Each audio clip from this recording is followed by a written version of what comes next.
What's up, guys? Today's podcast is brought to you by Audible. Get a free audiobook download and a 30-day free trial at audibletrial.com/egg show. Audible has more than 180,000 titles to choose from for your iPhone, Android, Kindle, pretty much anything. As Eggs listeners, you can download a free audiobook today by visiting audibletrial.com/egg show. Again, that's audibletrial.com/eggs show for your free audiobook.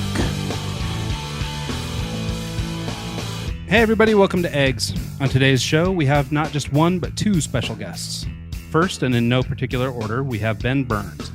Ben is the digital director for Blind, a Santa Monica-based brand strategy design consultancy. In addition, he serves as COO and business coach at the Futur, a design business creative education platform that gives everyone from junior designers to agency owners looking to scale resources to help them achieve their goals. He's also got a quick story, fun story, about going from graphic designer to law enforcer and back to brand cop. So maybe we can get into that a little later. Next up, we've got Matthew Encina. Matt is creative director and motion graphic superhero, also at Blind, as well as a consultant for the Futur. After studying under Chris Do while attending Art Center in San Francisco, Matt went on to start his own motion graphics agency and eventually came full circle to now working alongside him at Blind. Both guys have a ton of great stories and really good info to pass along, so join me in welcoming our guests, Ben Burns and Matthew Encina. Yay! Insert applause. Guys, I have an objection here. Matthew got to be a superhero. and a brand cop? What the heck? Yeah, you get to be a brand cop. That's something, right? But there was one little typo in there. The Blind is in Santa Monica, not San Francisco. Oh, did you say San Francisco? No. You while attending Art Center in San Francisco. Art Center is in Pasadena. Oh, get it right, Ryan. Don't we have anybody to fact check this thing? So sorry, all this is staying in there. Yeah. Art Center is in Pasadena, not San Francisco. So, all good. Retroactively. So this is a kind of a first for us. We get two guests at once that, so asking the background questions and stuff, maybe they'll just apply for both of you. So if you... Yep. So feel free to just chip in and sort of talk about each of your experiences as we go through this thing. So just to sort of kick off the show, so we were introduced to you guys through sort of a mutual friend or acquaintance, guy Jason Frostholm over at the Creative South podcast. He sent over a nice email and made us not super threatening when we reached out to you. So that was cool. So shout out to Jason for setting that up, and big thanks to you guys for being willing to do the show. Yeah, thank you. Busy. Definitely. Just judging by the looks of your work, I know you're busy. So thanks for making the time. Yeah. And so let's go ahead and just get into this thing. So let's talk a little bit about getting your start. Can you, I guess, Ben, let's start with you, but can you give us a little bit about your background and sort of where you're from and how we got to where we are today? Oh man, I don't want to go through the whole story, but originally I'm from Kalamazoo, Michigan, and then I bounced around the East Coast for a while, wound up in kind of like a media arts program at the University of South Carolina in Columbia, and then interned for a while and decided to make a massive shift away from like my design internship, and I became a cop. I did that for a few years. How does that work? I mean, like, you go to school for design and all this stuff, and then just screw it, I'm going to be a cop.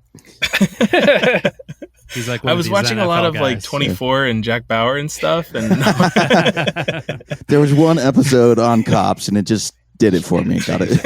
Well, it's funny, because it feels like the type of person who's a cop and the type of person who's a designer or an artist, they don't feel like the same kind of human. So it's kind of an interesting. Yeah. Well, I don't think that I've ever felt like I fit in either of the camps. Like as a designer, I kind of feel like an oddball, and then as a cop, I definitely felt like an oddball. A lot of times, I made it into a narcotics spot that's pretty coveted in the department pretty quickly within the first 2 years of wearing a badge. And my undercover persona was a graphic designer that went to SCAD. So really? Oh, they're tricky. They're just on a whole nother level of mean right there. trying to catch those art students. Huh? Yeah, it was all a ploy to get the police department to pay for your education. Yeah, that's right. I wish. Oh my gosh. That would have been great. I got to spend more hours in the lab here. One more semester, please. I'm about to crack it. That's awesome. So from law enforcement, how do you get back into design? Well, so at that point, I had been in law enforcement for 5 or 6 years, and I was promoted into this multi-jurisdictional narcotics task force. And I just kind of stumbled my way back into freelancing because we were running wiretaps. And wiretaps are incredibly boring. So you're sitting in the van, listening to this conversation, and you're doing your Photoshop work off of this. No, we were. It was in this little office, kind of like the podcasting booth that we're sitting in now. It's a very small space, and we would just have to be available when the phone rang. So when these drug dealers would get phone calls, we would listen. But everybody sleeps, and drug dealers sleep a lot. And so, a lot of this time was, the other guys were working out, or they were watching movies, or, something to occupy the time. And, looking back, I probably should have worked out more, but I spent the time freelancing. And, I was on Upwork and Odesk and all that kind of stuff, pulling in clients. And that's kind of how I got looped back into it. That's cool. Well, how about you, Matthew? Were you or can I just call you Matt? Matthew's going to be hard for me. Can I just call you Matt? It's Matthew, guys. It's Matthew. I told you we're old friends. So did we're all casual here. It doesn't matter. That's right. So did you start life as a design guy, or is that something that you got into later? Yeah, I just like a lot of creative kids, like I grew up drawing and sketching, playing with Legos. I think for me, I knew I was a designer when I realized I couldn't play Legos with every other kid. I remember I was like 4 years old, and I was in kindergarten with a bunch of kids, and I was playing with one guy, and he was building something, and it was all multicolored. I couldn't tell what he was building, and I just couldn't play with him. No. It's got to be like this. It's like, dude, that's the wrong color, guy. Like, what are you building? This is not going to hold.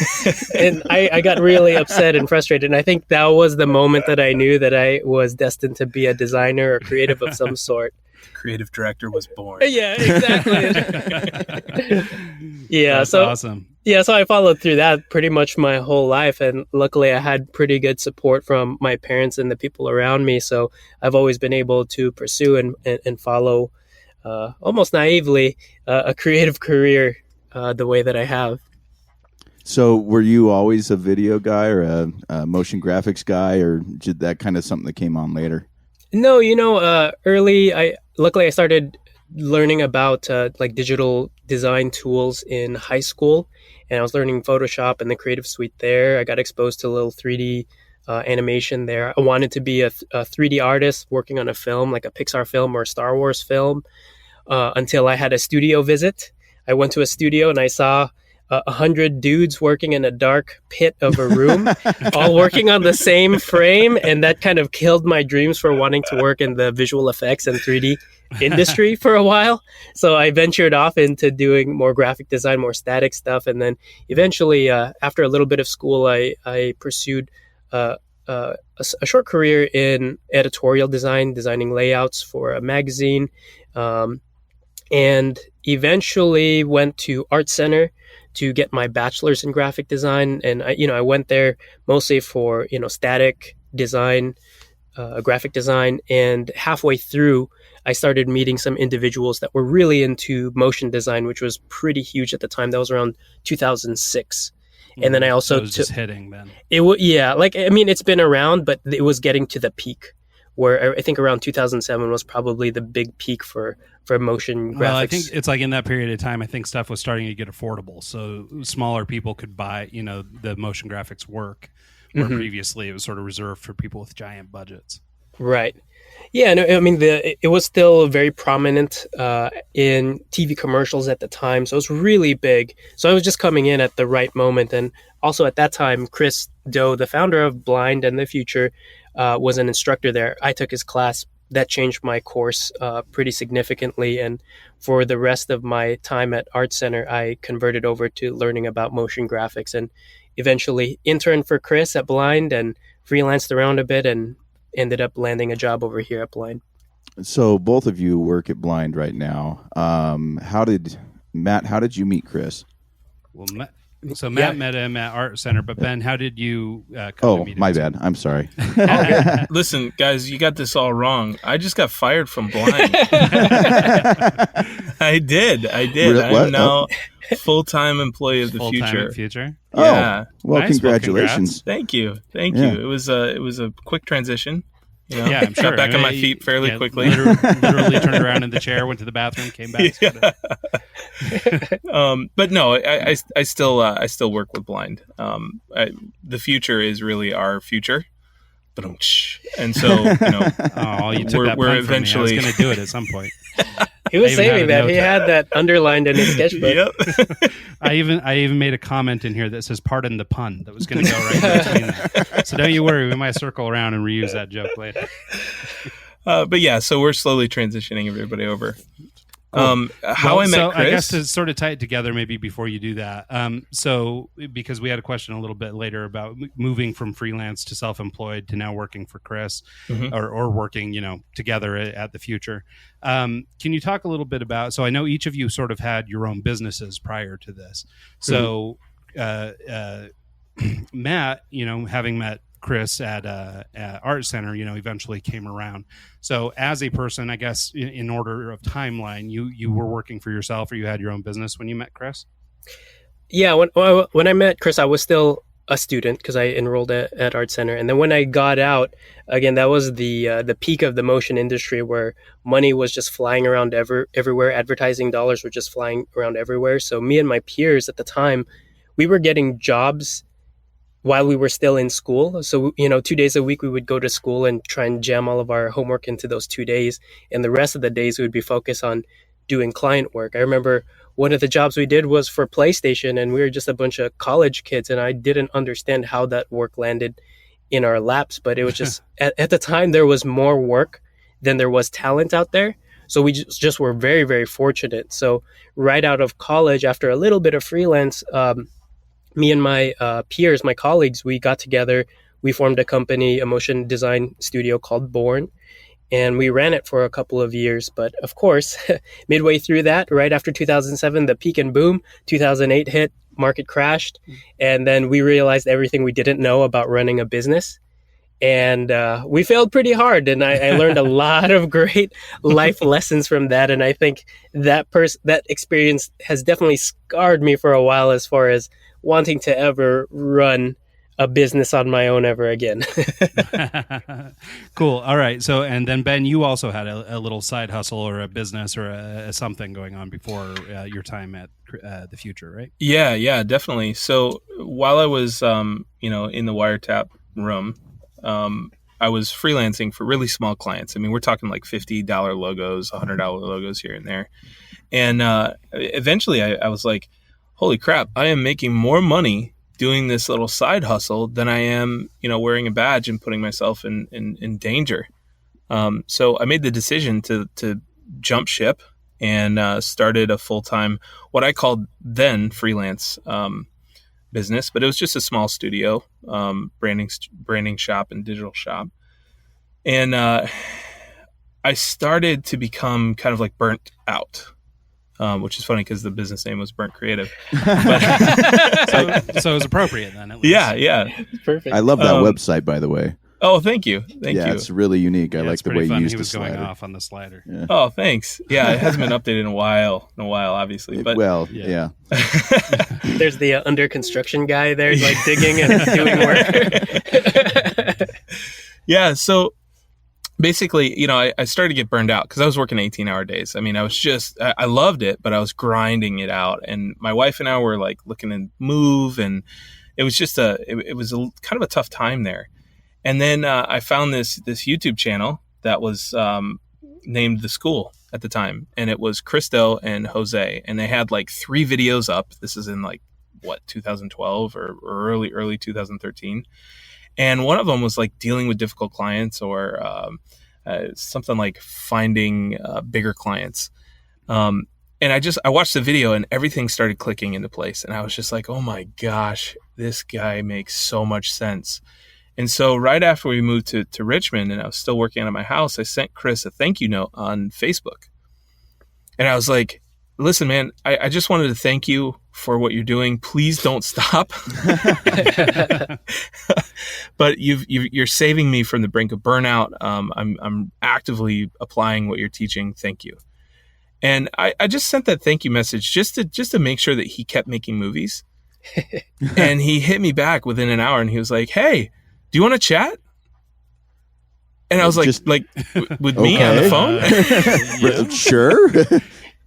I am, I guess. Yes. So I was totally starstruck. I was totally speechless. And he got on the phone with me for about an hour and a half. For him, it was great because it was market research. He wanted to know where his audience was and what we were thinking about.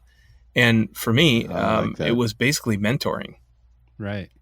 So we got into this rhythm, and he told me right there in that first session, he said, you need to fire all of your clients. Because I had like 53 clients. Each one of them had multiple projects, and I was making barely minimum wage. Right. And so he was like, you got to fire them all. And so I did. And when I came back to him and told him, he couldn't believe it.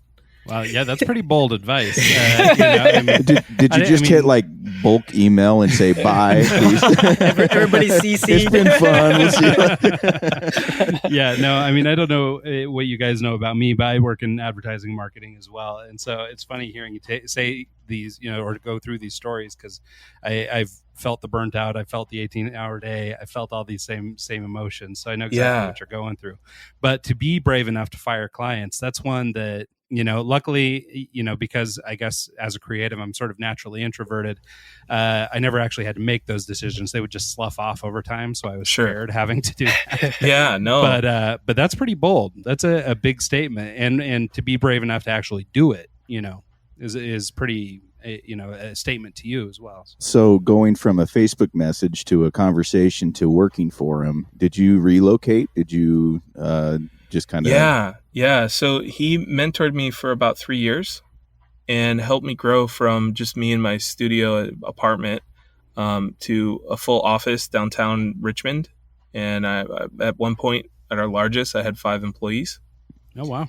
And at some point in 2016, the conversation started where it was like, hey, maybe we need to work together. And so in January of last year, Chris acquired my company and moved me and 1 employee out to LA. So we are now in, I picked up my family. I've got a 2-year-old daughter, and we live here in LA now. Wow. Yeah, that's a big move too, coming from the East Coast all the way to sunny LA. Yep. So, so I guess while we're on the subject of this, and Matt, feel free to chime in too. In another interview, Matt, I heard that you mentioned that working with a guy like Chris Do, and for people who don't know, Chris is, a thought leader, super creative, really interesting character. Just Google him; he's easy to find. Matt had mentioned in an earlier interview or with somebody else that working with Chris is something like an ongoing mentor-mentee kind of relationship. And Ben, you seem to sort of echo that.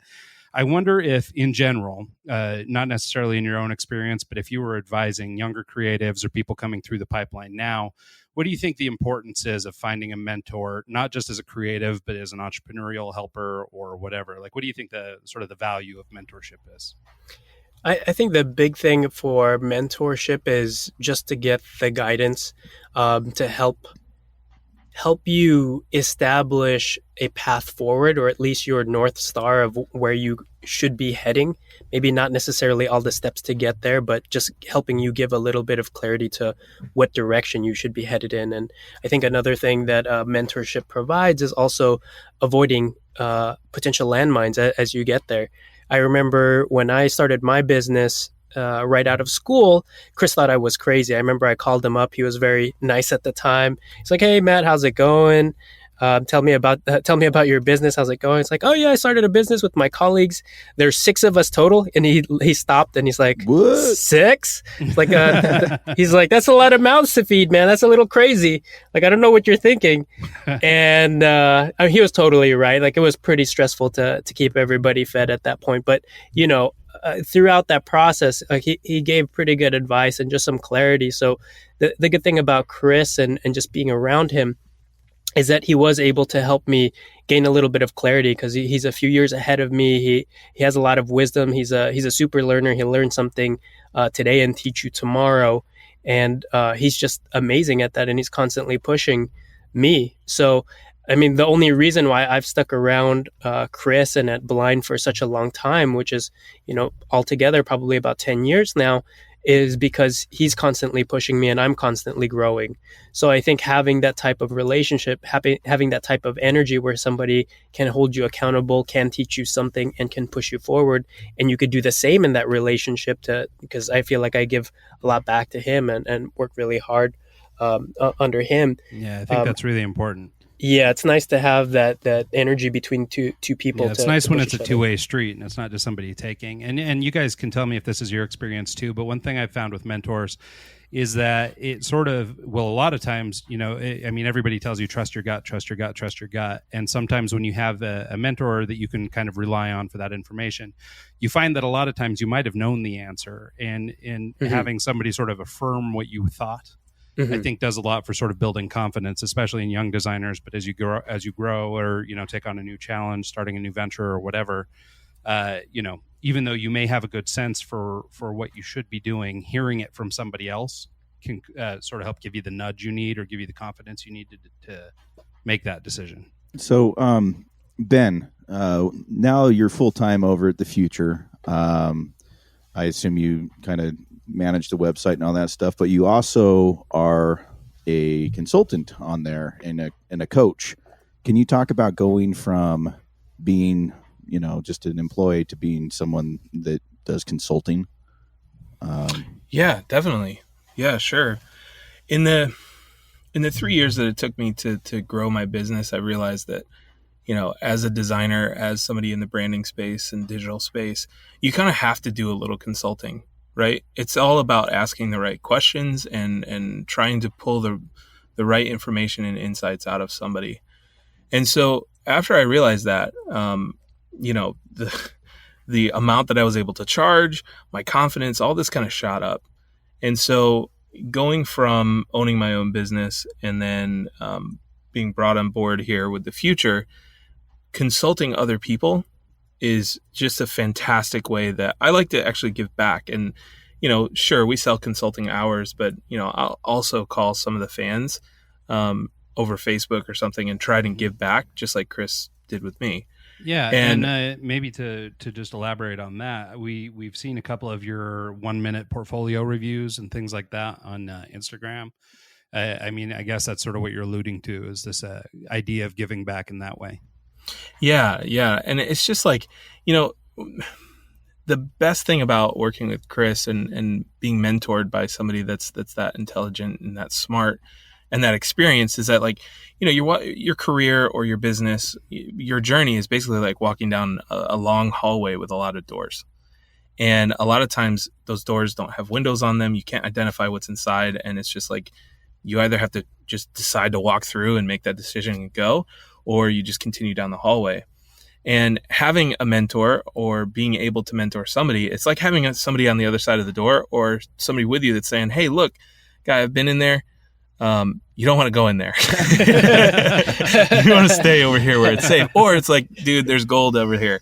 And sometimes it just takes that outside perspective to be able to do that. And I love helping people and working with people in that way.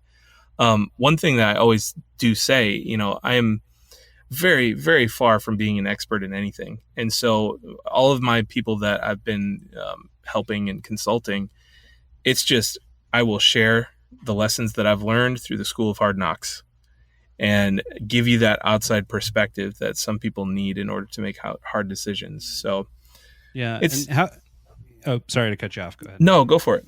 Oh, I was just going to say, Matt, you also are a coach over at the Futur and do some consulting as well. How about your transition into that? Like, when did you know you were ready to start helping people? Right. I think it's when I came on as a creative director here at Blind, and I started getting the responsibility of having to be responsible for other people's tasks and manage other people and get them to do what I needed them to do in order to, multiply my time, and tackle multiple clients and jobs. I think having to think about my process and teach that to somebody else, or learn how to communicate clearly so that I can get another person to do what I need them to do so that we can all hit our goals. I think that was the moment where I realized that I really enjoy helping other people outside of just doing the client work, but helping my peoples, helping other designers, helping other animators to come up and get better and hit the goals that we set out to do. So I think early on, working with people like that definitely helped boost my confidence there, knowing that I developed some skills to help other people. And eventually, as Chris started maturing here at the Futur and growing our audience, and then eventually us all turning into consultants, that became something that at this point is just second nature to me. And like mirroring what Ben is saying, like, I don't feel like I'm an expert at anything in particular, but just knowing that I could stay quite objective in this position, ask really good questions, and help people come to their own conclusions. These are all skills that took a while to master, but definitely has developed being a creative director here at Blind and just working with younger professionals. Yeah, that's awesome. So maybe we're getting a little bit ahead of ourselves. We're talking a little bit about consulting work and doing this stuff with the Futur, but let's go back in time a little bit to how did the Futur even come to be?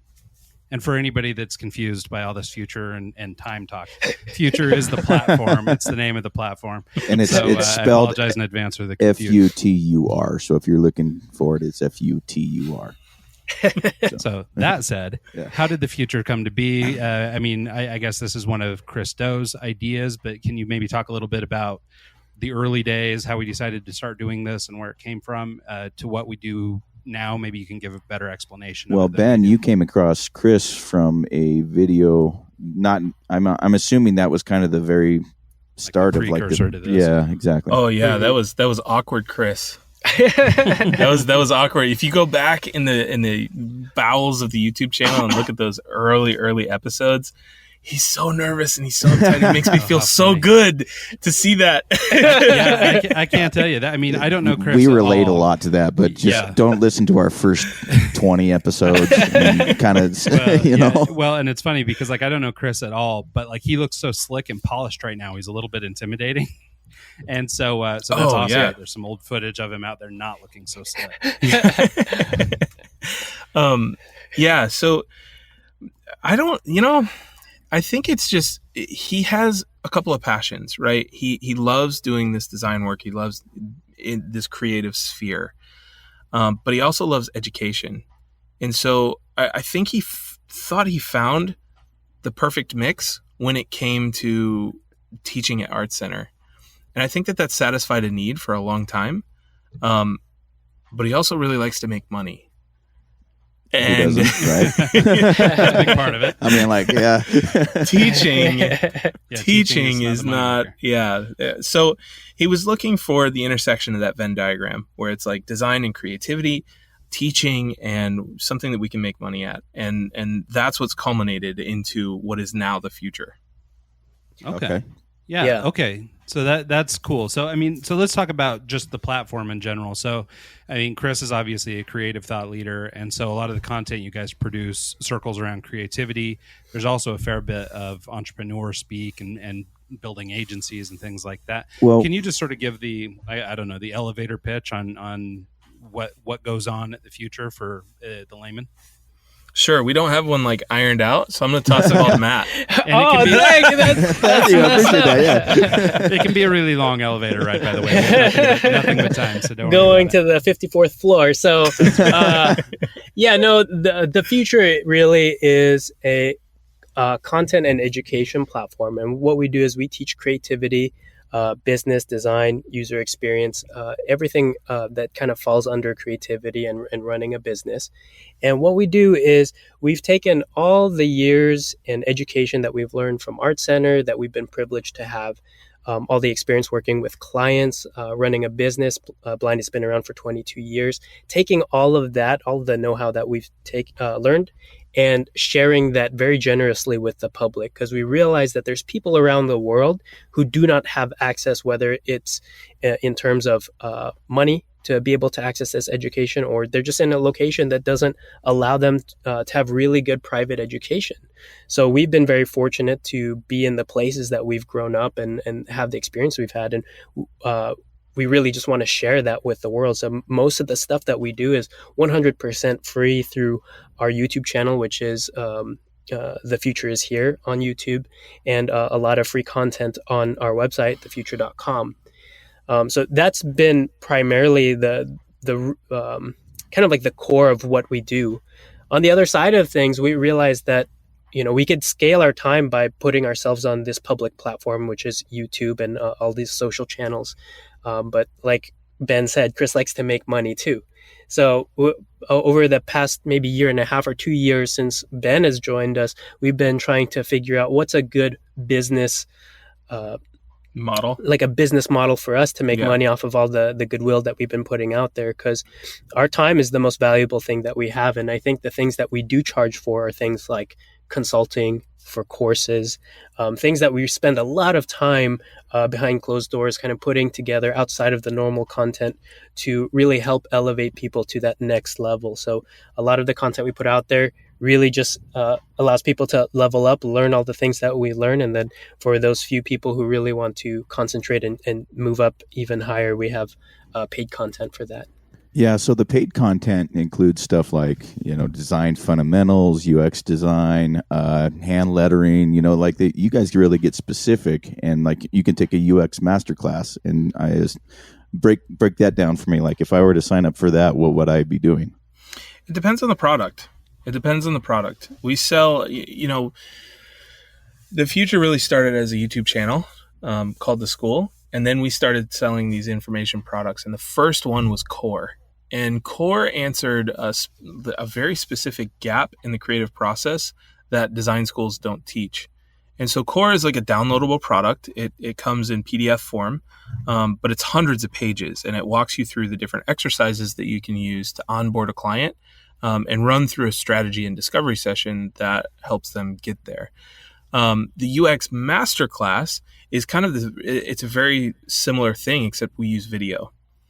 And so as we've moved forward, as we've moved through kind of our journey, our tactics have changed a little bit. The delivery method has changed. So the UX Masterclass, our most popular class, which is our Typography 01 class, those are all video based. And it's very much like taking a class on Udemy or Skillshare. Uh-huh. But the knowledge, the source, comes from this high-end, design school level education. So you guys do a pay-per-class method instead of like a subscription-based, you get access to all the content. Mm-hmm. Is there a reason you went that direction versus doing the subscription-based? Yes. Mostly just the subscription didn't make sense in the beginning because we had so few products. Okay. But really right now we see that the audience that we're serving is so wide and vast that an all-you-can-eat thing may not make sense. And I actually think it's kind of, I like it personally because like I'm not going to go and study hand lettering. So exactly. Why would I? Yeah. It just encourages kind of like a curriculum clutter is what we call it.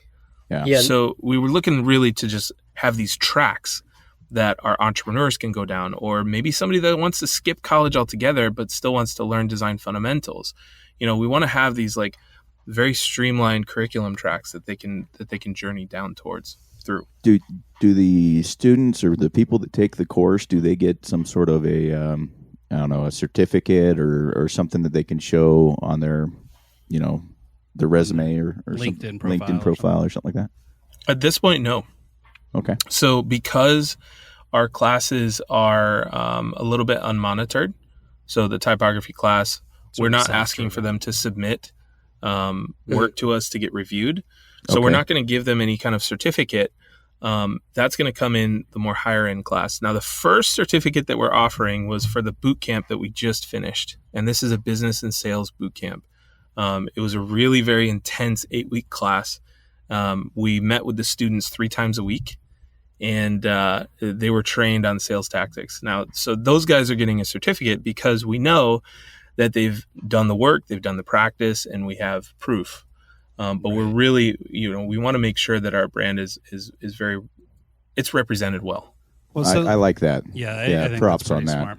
So let me talk to you guys just about this. This is something we've asked a lot of guys, CEOs and stuff like that. But I wonder what your take is on the future of education. Do you think platforms like the future will be the future? Ha ha ha. Fun. I told you I'd work it in. There it is. Yeah, I mean, for us, like a big thing that we've learned throughout the years, and what we tell a lot of people who tune into our content, is that what school you go to doesn't matter. Every person that we've hired as a freelancer, as a staff member, it didn't matter what school they went to. We never checked their diploma. All we cared about was, do they have great work, and do they have a great attitude? The work gets them the interview, and then their attitude gets them in the door. So to us, that's the only thing that matters. So for us, if we're able to recreate our private education and teach very relevant stuff to the future creatives out there, we're hoping that we're able to arm them well enough that they're better suited or just as good as anybody who went to a private institution. So I don't think that going to a brick and mortar school is the only way to go in the future, but I don't want to invalidate that either, because I look back at my education going to Art Center, and I learned a lot. I met a lot of people. I met Chris over there, so there's something definitely to that. But the landscape has changed so much. I feel like I've met so many people online. I have all these digital relationships now of people that I've hired or people that I just chat with all the time. So I don't think that the traditional brick and mortar is going to be the only way, or maybe even the preferred way to grow and learn so that you can be a professional in any field that you want to pursue. Yeah, and I got to be honest, I'm a little bit more opinionated on that. I think that our education system right now, including higher education, the universities, is broken. I have a 2-year-old daughter, and I am going to tell her, unless the career that you want is something that like requires this degree, like a doctor or a lawyer, to just skip school. She's very creative, and if a creative career is where she wants to go, I would much rather her graduate high school and go get an internship that summer. Well, you have a BA in media arts, correct? Yes. And you also have a master's certificate in cybersecurity. Mm-hmm. Something like cybersecurity, is that something that maybe you should go to college for versus, arts is more of a creativity, but security is something where you really kind of have to stay on top of stuff, right? So security is kind of meh. I would say that's probably a bad example of that. I think you can learn that on the job. When it comes to like engineering, that's probably where you need that 4-year education. And it's interesting. I don't know why it's sort of shaken out this way, but in recent history, we've interviewed some other people who just happen to have education platforms. And one of them specifically is this guy. His name's Ryan Carson. He's the CEO of Team Treehouse, which is an online platform for doing web development type stuff. Mm-hmm. Like that. And so we posed that same question about the idea of traditional education versus sort of the future with no E of education.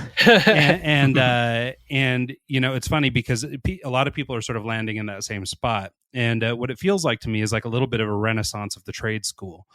When in the 50s or 60s, you might go to school just to learn a trade, to be a plumber, to be a welder, to be a whatever. And it seems like the sort of modern equivalent is, becoming a web developer or whatever. And I mean, I'm sure you guys can echo this as well. But I mean, much of what I've learned as a designer is self-taught. I got a little from school, but it's not all school. School education, you were teaching one of your own classes and getting credit for it and paying for it at the same time. Yeah, that was the nightmare. But I came through the traditional style, I went to university and all that stuff too. But I mean, I've learned so much more outside of university, just in the workforce, that if I could have just jumped back into this without $60,000 in debt, that might not have been a bad way to start. Yeah. And one thing that this Ryan Carson pointed out is that, he's kind of an analytical fella, and he did a study or some math on, the people who go to university versus those who don't, and, basically what they can make over the course of a lifetime. And he's finding that most people who sort of dodge traditional education. Now, like you said, doctors, teachers, lawyers, whatever, they're still going to have to go to school. It's normal for them. But he's finding that, people who maybe go to school, then graduate school or whatever, and then start getting in, their first job as a web programmer at, 30 are, so far behind the curve, versus the guy who started right into programming at 18 or 19, that over the course of a lifetime, they're actually losing more money than the guys who didn't go to university at all. I agree. I think people use universities as a tool to discover who they are and kind of explore themselves. Get out of the house and away from the parents. Yeah, I'll definitely say there's value, right? And dude, like, I think like that's you pointed out. I think that's an expensive way to do that. Yeah, you can get your own apartment for a lot cheaper. Go to Goodwill and get a mattress, and you're set. Yeah, spring break in Cancun will do it. But yeah, I mean, to Matt's point too about sort of the relationships you make in university and stuff like that. I feel like those are definitely values of going to school, but you can for sure pick those up in other places, joining meetups or working, as a freelancer for some different companies or whatever.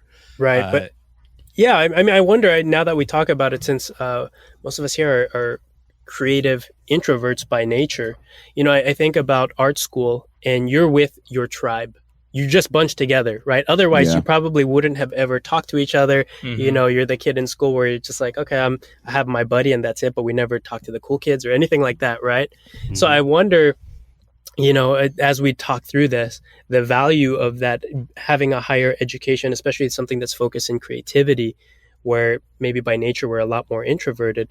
Would we have got that if we were all behind the screen learning? That's true. That's an interesting take. So, because I mean, a big part of breaking out of that sort of introverted shell is having some community and having that tribe. Well, a lot of that tribe actually comes along later on in life when you get a job too, because a lot of the people that you work with are going to be your friends over the rest of your life. Right. Well, and maybe you guys can relate, but I mean, as a freelancer, at least in my experience, I know that it was sort of dreadfully lonely at moments. Oh, sure. Where you do sort of get yourself pinned, like you were talking about earlier, Ben, working these 18-hour days, sitting behind a computer, that does, wreaks havoc on a social life. Yeah. And so it gets pretty easy to sort of forget those around you. And, and it's for another podcast, but I mean, it took me 5 or 6 years of nose down and all my relationships sort of floating away before I turned around and course corrected that. And, so I think, to both of our, everybody's points really, I mean, I think Matt, you're right. I think, being exposed to people is probably a good thing. And especially those types of people, I mean, I don't know how many of those are still your peers or how many you still work with, but I imagine you've all gone into similar work. You could certainly bounce things off one another. So there's definitely some value to networking early. But in terms of, sort of debt and, being able to focus your study and things like that, I think you can bypass a lot by doing something, like a non-traditional education direction, sort of like using the future to focus on what you're trying to do. Absolutely. Yeah, I want to share a story of a kid I met. I met him at a conference, and this kid had just turned 18 before attending this design conference. And he dropped out of high school in his senior year and took the money that his parents had been saving for college and spent it on gear. So he bought a Canon 1DX Mark II and a whole bunch of lenses and an RV. And right now he is very, at 18, more successful than a lot of people. He's working on movies. I'm trying to work around his identity, but he's working on some crazy movies right now. And it's just sheerly because he was like, you know what? I just want to pursue this and I'm just going to go for it. And I got a lot of respect for him. Well, and I guess to that end, how much do you think is education versus how much is just sort of internal drive? Yeah. Oh, yeah. It's totally drive. Because it seems like a kid like that. I mean, there's a lot of people who can be trained to learn photography or whatever, but this is a guy that's going to go figure it out on his own. I mean, he's certainly not putting in the time in a classroom. He's doing it in sort of the classroom of life. Yep, exactly. So cool. So let's see. So Matt, you have had the opportunity to work with some pretty cool people. One of the big projects that I've seen on your portfolio is a video for Coldplay. And you've gone through and you've talked at TED Talks. I'm sure you've talked about this there. But can you talk about the process of creating something like that for someone like Chris Martin? I mean, that's a pretty big, project, and you're exposed to a lot of people and in the forefront of that. Can you talk about, getting his input and then coming up with the final product and how it got there? Sure. Yeah, they were great clients, by the way. But just to give an overview for anyone who's not familiar, we created here at Blind a interactive music video for their single called Ink, which released, I believe it was in 2014 now. Time is flying by. I know, right? Yeah, it was one of those projects where our executive producer at the time had a contact to the creative director over at the Coldplay band. He reached out. It's like, hey, the guys over here are looking to do want to make something really creative. You guys have anything coming down in the pipeline? And they came back to us and it's like, hey, we have a new single coming out. We're looking for music video treatments. So if you guys have any ideas, feel free to send them over and we can talk. So it was completely open creative, which is probably the most difficult kind of project to take on. So it could be anything. So no guidance at all. You just... That's right. It's like, here's the song. You guys interpret it how you want as far as what it could be visually and, what could happen in the video. So it was completely open brief, which is the scariest thing in the world. Yeah. That's just putting everything you do. Here you go. Here, check it out. Yeah, be creative. Be amazing. Yeah. You guys are artists, isn't right? it funny that all you ever want as a creative, especially if you're like a super creative person stuck in an ad agency atmosphere, right? In your mind, all you want is somebody to say, just go ahead, go nuts, be creative. Right. But what you actually find is that is the most paralyzing thing you can get. Absolutely. So that was a little crazy to have an open brief, and for a band that I grew up listening to in high school. So I was like, dude, this is an amazing opportunity. I have to jump on this. So Chris Doe was putting together a treatment of his own because he wanted to jump in. Greg Gunn, another creative director here at Blind, he was putting together a treatment, and then I put together a treatment. So we had probably about a week to just write down our thoughts, put it together in a little director's treatment. And close to the end of that, I almost dropped out. I almost didn't submit my director's treatment because I felt like, oh my gosh, there was a lot on the line. It's like such a cool band. I didn't feel like my idea was any good. And I was like, man, I don't want to waste anybody's time. Like, I feel disrespectful for doing this. These guys are amazing artists. So I almost dropped out in the last minute, but then my EP, my executive producer Tobin, he's like, no, dude, this is an amazing opportunity. Are you crazy? You gotta submit something. Like, dude, this is freaking Coldplay. So he gave me a little pep talk, and I just like shook it off. He's like, yeah, you're right, I should put something together. So I scrapped my original treatment and I put together something kind of crazy, something that I hadn't done before, which was an interactive music video. So the thing for me, it's like my history, like I know graphic design really well. I know how to create motion graphics and TV advertising very well. But at that point, I had never created anything like an interactive music video before. So can you break down the interactive portion of the video? What makes it interactive? Sure, absolutely. So what I put together in a treatment was an idea of this character that we would follow through this narrative sequence.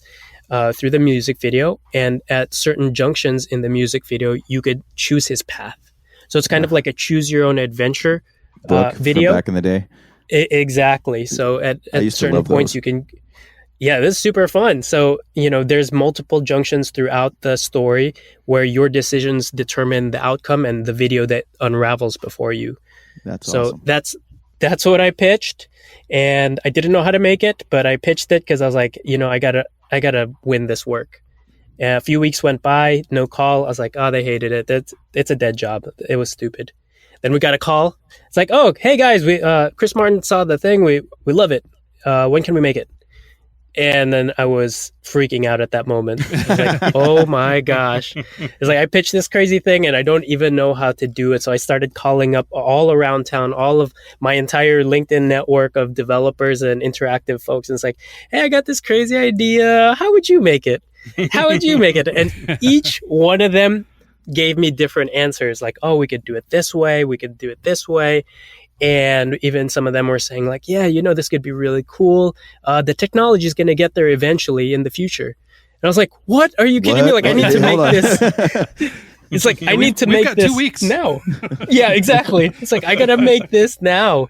And, after a lot of just overexerting my own internal network, or my network that I had, I started doing research on the other interactive platforms and music videos out there. And eventually I connected with these guys who at the time they were called Interlude. Now they're rebranded and are called Echo. And they were making the platform that I needed for this. So I reached out to them. I name dropped Coldplay, said I was going to make a cool music video, and was seeing if they would be interested in collaborating. And they responded, yes, like this is the type of project we're looking for. This is great marketing and PR for us. So I connected with them. They had a fantastic back end and platform to build off of. And, we were just off to the races for a couple of weeks. We were essentially making 3 different music videos instead of one, because we had all these. You had to have the switch points. Exactly. So we were creating all of these different options, and about halfway through of progress, Chris Martin and the band, they all came in to review. And I was really nervous. I was like, oh, these guys, Chris Martin's my hero. Like I love their music, and now they're all here and they're here to see the work. So they all sat down in our conference room. I started playing the work. It was really quiet in the room. No one was saying anything. No smiles, straight faces. Just straight faces looking. And then Chris Martin, about 45 seconds in, he said, stop. I've seen enough. I was like, oh, crap. He hates it. He's going to scrap the project. This is all over. We got to start over. They hate us. All these things went over in my head. And then he's like, I love it. When is this thing going to get done? And I was like, oh my gosh, this is it. All right, stop playing. He doesn't need to see anything else. And that was the only check-in we had with the band. Oh, wow. So for the next couple of weeks, we just finished out the work and it released. So it was one of those things where it was a dream project for a dream client. And they were so easy to work with because they were so respectful of the process. They're like, I trust you guys. You guys are artists. Like, I love the work. And that was it. He didn't need to see anything else. No explanation, no nothing. They were into it. So when you went to actually create the video, I'm sure you got how did the lyrics play into having 3 different scenes? I mean, 3 different, because you want the video to go along with the lyrics in the song, and having the interactivity, did that kind of get weird?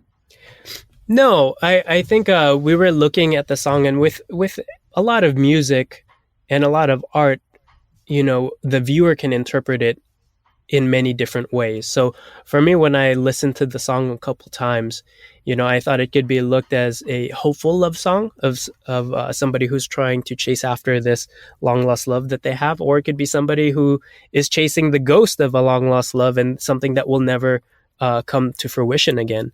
So you could look at the lyrics and listen to the music, and it could be very melancholy and sad, or it could be something that's a little uplifting and gives you just that glimmer of hope. So we kind of developed a couple of different paths throughout the video that interpreted those feelings in different ways. So you can keep moving up and down, either something a little bit more hopeful, and the color palette would get a little bit more warm, a little bit more bright. I love that. The events would the get subtle things that people wouldn't really notice, but now that you say it, you're like, oh yeah, I guess that's exactly. So those were the different kind of themes that you could weave through or make choices for, and change the outcome of what you're visually seeing and experiencing. Really cool. Yeah, that's awesome. And super cool that the band actually came in and had input. I'm actually kind of surprised they didn't just send a manager or representative or something. Right. So that's it's pretty Coldplay. Sweet. Cool They probably opportunity have for the you guys. level of scrutiny that, Yeah, very cool. So, Ben, I wanted to ask you one more question. I think we're starting to get pretty close to out of time. So I just wanted to ask you kind of a businessy question. I know, you're a creative dude. You've been digital director, employee, business owner, all these things. And now you're CCO over at the Futur, as best as I understand it. So basically, you're the money man over there. How do you, I guess, does that scratch your creative itch? One thing we've discovered from this show, which has been kind of an interesting insight, and maybe it's a no duh, but for us, it was kind of an insight, was as we've interviewed touring musicians, CEOs, founders, project owners, people launching new products, designers, creative directors, all these people, what we found is that there's sort of this underlying current of creativity that runs through everybody. And, the show began life, at least from my perspective as a creative, in sort of a traditional way. Oh, we'll interview a bunch of designers and creative directors and things like that. And then as we've gone on, we found that basically the little bit of creativity that the creative, traditional creative guys use is the same that the guys use to build businesses or to create products or all that stuff. It's sort of we all have sort of the same DNA, I guess. And so I wonder, you as sort of a designer and a guy who's worked as a freelancer and come through that, like, how do you feel about being primarily focused on business versus actually dabbling in the creative? Or do you get enough of both that you can sort of balance out? How's that work for you? Well, I don't know that I have a creative itch anymore. I'm over it. We're good. It was beaten out of me. The reason I wondered is just, traditionally speaking, and of course this is a gross generalization since most designers I know or most creatives I know end up freelancing or starting a little business or whatever. But creatives are like sort of notoriously not really money men. Mm-hmm. Like a lot of times we're a little too aloof to really be great with a checkbook. And sure, so, yeah. So I just wonder how you face that challenge and sort of employ your creativity, in this new way. As CCO. Sure. Honestly, I'm a little bit more process oriented than I am like a true creative. And that's something I've always struggled with. Like I've always had these this drive to oh man, I need to learn how to sketch, or, I need to learn how to paint, or, something. I know I'm creative. I have these awesome ideas. Let me learn the craft. And I never got to the point where I thought I was even good enough to share the work. Right. Yeah. But I know I can build businesses. And for some reason, I kind of view that as, building something. And that's kind of how I look at the future. It's like when I'm looking at solving these problems that come up on a day-to-day basis, I'm still exercising that kind of creative thinking. It's just used towards a totally different way. I'm a marketer now and the money guy. So I guess it does scratch that creative itch a little bit, but it's also I don't know. I've always had trouble classifying myself as an artist. Okay.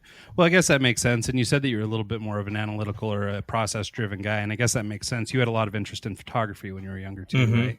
Yeah, so it felt like maybe that sort of technical aspects of photography, might sort of appeal to somebody who's a little more process-driven. Definitely, and I felt like with photography, I could capture instead of create, and so that's why I was more driven or more drawn to that in my early years. But you do act as well, and maybe not anymore, but I think I heard in one of your earlier interviews or interviews with somebody else that you sort of oversee the Futur.com platform also, right? You sort of still direct the site and things like that. Maybe not as much now in your new capacity, but that you sort of still anything dabbling in the creative in that sense. Yeah, in the past year, Chris and I have kind of divided things up. Anything that money touches falls under my umbrella. The organic content and the actual content of the classes fall under his umbrella. And so in the past probably 4 months, Matthew's chimed in, Greg's chipped in, and we're starting to be a little bit more. The wealth has been distributed among the directors in the office. So I still do have my hands dirty when it comes to marketing and stuff, but it's a little bit more distributed. As far as the actual platform goes, we have a team of people that help us out with that. So we've got UX folks and a couple of designers that they get to flex their creative muscle on the Futur.com. That's awesome. One more final question from Matt. How did you get involved with TED? Did they reach out to you? Did they see something and you just kind of connected, or how was that? Can you talk about the experience of doing the TED Talk and how it changed your life? Yeah, this was it was actually a TEDx talk at Cal State Long Beach, and the event organizers had reached out to me because we had a mutual friend. So one of my friends, I don't know how this all happened, but this a good friend of mine, he connected me with the organizers of the event because I guess they were fishing around for potential speakers that they were going to throw for their inaugural TEDx event at Cal State Long Beach. And so they connected me. I think at the time I had just released the Coldplay video, and that got a lot of visibility, and they were looking for people to share their stories. And he said, "Oh, hey, Matthew, you should connect with this event organizer. I think you have a good story to share." And then I connected with the TEDx event organizers over there, and the rest was history. I spoke over there at their inaugural event, and that was pretty interesting because I prepared for maybe, I think, 3 months straight every morning. Really? Every morning, because the thing is with the TED format, it's very strict. It has to be around 18 minutes long. You can have slides sometimes depending on the event that has it, and you just have to have everything down to a T. So like all the delivery, all the just like the story, everything that you have to say, it has to be memorized and delivered in such a clean way. And that was one of my first public speaking gigs. And How did you handle it? Did you? Right out the gate. Oh my gosh! Yeah, it was pretty crazy. It was my second one, no, third one. Well, I mean, at least you were in Southern California if you had to picture everyone in their underwear. Everybody has a 6-pack and nice tans. It was a pleasant view. No, it was totally fun. I mean, and that was the reason why I prepared so long. It was like 3 months straight of just like waking up every morning, writing, editing, rehearsing, recording, tweaking, and then doing the same thing every morning until I got to that point where it's like I memorized this whole thing. I know how to deliver it. I know where I need to pause, where to speed up, where to pick up energy, where to get quiet. And like I was just learning throughout that whole process, like how to speak better, how to speak so that people will listen to you, how to speak so that you're engaging the audience. And it was this fantastic learning process for me where then you walk on the stage and forget it all. You know what the funny thing was? So we did the tech rehearsal and it was perfect. Everything was like, dude, I got this. It was the day before tech rehearsal. Everything was super clean. And then so the next day I go up on stage. They clap me on. "Oh, welcome, Matthew Encina." I get on. And then as soon as they pulled my slides up, it was on the wrong slide. It started in the middle of the deck. Wait a second. It started in the middle of the deck because that's where it left off, where when we were doing the tech rehearsals yesterday. Oh, man. So they saved it there, and then it was on the middle of the slide. So what I had, luckily I had a clicker in my hand, and I had memorized my talk anyway, so it didn't matter. So what I was doing is I started giving the talk, and with my right hand behind my back, I was clicking back all the way to the first slide, rapidly trying to get there. So like that was like, it made me a little nervous, but at the same time, the way I opened my talk was embracing the nervousness, letting people know that I'm an introvert and I'm not supposed to be here. I'm not supposed to be speaking in front of all these people, and it's a big challenge for me. So it kind of fed into what I was trying to convey at the intro of that anyway. So it all worked out in the end. That would have broken me. Yeah. I studied piano when I was younger, and I had a pretty big recital when I was like 12 or 13. And once I got up to do it, I got halfway through the song and I thought in my head, this is the part I have problems with, and it screwed me. It like instantly I'm done, and so I had to stop, and I had to. That was a good learning experience. See, I just curled up into a little ball and sobbed on the stage. Yeah, I mean the only good news is in the creative business, you could say it was some kind of interpretive thing, or it was an art show or something. Right? You could sort of skirt around it in this business, right? And in my background, it's like, hey, this is iteration 1. Let's go ahead and do it a couple more times. Can we'll we iterate on this. By version 14, we'll have it. Take 2. So having done the TED Talk, and I'm assuming now that you're kind of working as a consultant, you've been doing a lot more public speaking. Has it gotten easier for you, or is it still I'm this introverted guy? And Absolutely, it's gotten way easier for me. I think because I'm on the channel on YouTube frequently, so I'm speaking to people and talking about subjects all the time. I've done quite a bit of public speaking now. I still get nervous here and there, but it's much easier because I understand some of the techniques that's needed to deliver a good talk, but then also how to feel comfortable on stage. And one thing that was key for me to understand was to try and get feedback from the audience right away. Meaning, if you were able to tell a joke or do something where you could get a clap, a laugh or something, then all of a sudden you feel comfortable. The moment that happens, you feel very comfortable on stage. So I always try and open my talks with a joke or something contextual for that event that helps me get comfortable. Sort of takes the edge off. Yeah, right away. And then it's like, oh, okay. Smart. Yeah, now I'm comfortable. Even if I fumble, I could totally own that. And, I'm very transparent on stage and on the channel too. So whenever I do mess up, it's like, oh, I'll just own that. It's like, I totally lost my train of thought. Sorry, let me rewind. And then we're back to where we need to be. So I'm very comfortable now, or more comfortable on stage, but that doesn't mean that there's the occasional technical mishaps. Yeah. Yeah, it still happens. It's happened to like more than half of my talks where there's something technical that goes wrong. It's just part of the deal. I think there's that Seems one to thing. be how it goes. Yeah. I did a wedding this weekend. I'm a DJ. I'm a DJ, but we had a big windstorm and it knocked the cake over. Oh my gosh. Yeah. And it was just a complete nightmare, but it happened early. They were able to kind of fix it, but there's always technical always. Every single thing, every event you do, there's that one thing that's going to happen, and you just kind of got to get past it. It's never going to be perfect. Yeah. Cool. Well, on that note, let's wrap it up. Once again, our guests were Ben Burns and Matthew Encina from The Futur and Blind and Formerly Blind. You can learn more about them and the platform, The Futur, at thefutur.com. That's the FUTUR.com. You can find Ben on Instagram and Twitter at Mr. Ben Burns, and Matt on Instagram and Twitter at Matthew Encina. Anything else, guys, before we wrap up? That's it. Yeah, thanks so much for having us. Cool, of course, and thank you so much for your making the generosity. time. Yeah, I know that you guys are slammed, and so I was glad we were able to work this in, sort of near the end of your day. So hopefully you guys can skate out early. Nah. God bless good luck with that, right? All right. Cool, guys. Thanks, guys. Thanks so much for your time. Have a great one. You too. You too. Bye. Bye.